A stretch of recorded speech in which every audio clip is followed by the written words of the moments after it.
How did the plebeians gain more rights and representation in the Roman government? If you're curious about how the plebeians, the common people of ancient Rome, managed to gain more rights and representation in the Roman government, you're about to uncover a fascinating story of struggle and change. To start, let's go back to the early days of the Roman Republic, around 509 BC. At this time, the government was largely controlled by the patricians, the wealthy and influential class. Plebeians, on the other hand, had very few rights and could not hold public office or even marry patricians.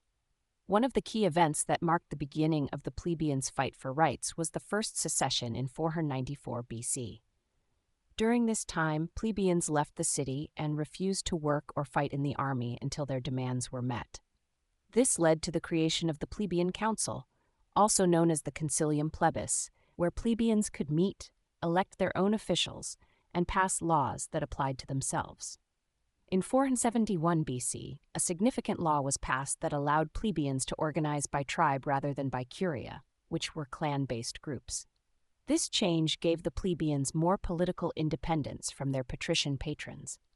The Plebeian Council began to elect its own officers, including tribunes and aediles, who acted as representatives of the plebeians. The conflict of the orders, a long and fierce struggle between the plebeians and patricians, continued for over 2 centuries. During this period, several important laws were passed that gradually increased the rights of the plebeians. For example, the Lex Publilia in 339 BC made plebiscites, or laws passed by the Plebeian Council, binding on all Romans, not just plebeians. Another crucial law was the Lex Hortensia in 287 BC, which made plebiscites law for the entire Roman population without needing approval from the patrician-dominated Senate.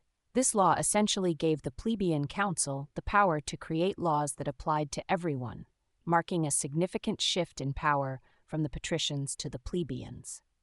The plebeians also gained the right to marry patricians and to hold lower public offices such as tribunes and aediles. Over time, they even gained access to higher offices like the consulship, although this was a harder fight. The Lex Canuleia in 445 BC allowed plebeians to marry patricians, and by the late 4th century BC, plebeians could be elected to the consulship. The Law of the 12 Tables, enacted around 450 BC, was another milestone. Although written by patricians, it provided a written code of law that applied to all Romans, ensuring basic rights for everyone, regardless of social class. Through these laws and the persistent efforts of the plebeians, the Roman government gradually became more inclusive. By the late 3rd century BC, the plebeians had achieved significant political equality with the patricians, and the Roman Senate began to include both patrician and plebeian members. In summary, the plebeians gained more rights and representation through a series of laws, secessions, and the establishment of their own council.